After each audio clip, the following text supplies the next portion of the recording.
Everyone, welcome back to the YouTube channel. Today in this video I will teach you how to turn off and any iPhone without power button.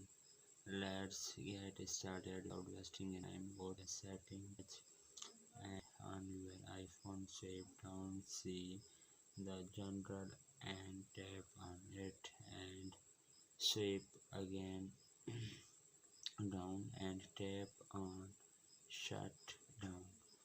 Now slide to power off.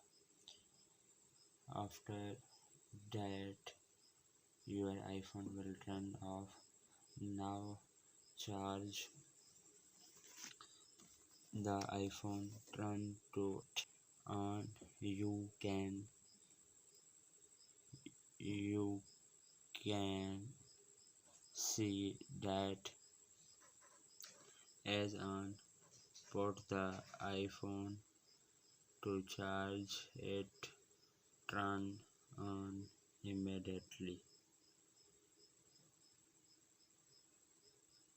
Then you will restart and give his passcode.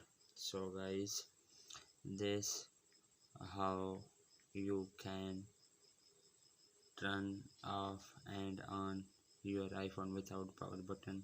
That's it. Like, share and subscribe to our YouTube channel. Thanks for watching.